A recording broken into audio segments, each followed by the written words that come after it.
দীর্ঘ প্রতীক্ষার পর মানিকচক গ্রামীণ হাসপাতাল চত্বরে প্রসূতি মা ও শিশুদের জন্য তৈরি হচ্ছে মাতৃমা বিভাগ। মাতৃমার নতুন ভবন নির্মাণের কাজ চলছে জোর কদমে, কিন্তু এই কাজই হচ্ছে দুর্নীতি, নিম্নমানের সামগ্রী ব্যবহার করে চলছে কাজ। এই অভিযোগ তুলে মানিকচক গ্রামীণ হাসপাতালে মাতৃমা বিভাগের নতুন ভবন নির্মাণ কাজ বন্ধ করে দিল তৃণমূল নেতাকর্মী সহ স্থানীয় বাসিন্দারা। অভিযোগ, নিম্নমানের ইটবালি সহ বিভিন্ন সামগ্রী ব্যবহার করে চলছে নির্মাণ কাজ। এই ধরনের কাজ হলে ভবিষ্যতে দুর্ঘটনা ঘটতে পারে, তাই কাজটি বন্ধ করতে বলা হয়েছে। সঠিক কাজের দাবি তাদের। কাজ বন্ধ করে দেওয়ার তৃণমূল নেতাকর্মী সহ স্থানীয় বাসিন্দাদের অভিযোগ, সরকারি কাজে ব্যবহৃত হচ্ছে 2 নম্বর ইট, সিমেন্ট বালি সবকিছুই নিম্নমানের রয়েছে, এমনকি যে সমস্ত ঢালাই হয়েছে সেগুলোর নিচে বড় বড় গর্ত রয়েছে। এইভাবে নিম্নমানের কাজ করলে দীর্ঘ ব্যতীত দূর যে কোনো সময় ভেঙে পড়বে এই ভবন।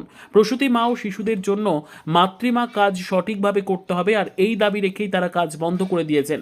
প্রসঙ্গত, প্রায় 9 কোটি টাকা ব্যয়ে মানিকচক গ্রামীণ হাসপাতাল চত্বরে চলছে মাতৃমা ভবন নির্মাণের কাজ। কাজের তত্ত্বাবধানে রয়েছে পূর্ত দপ্তরের আধিকারিকরা।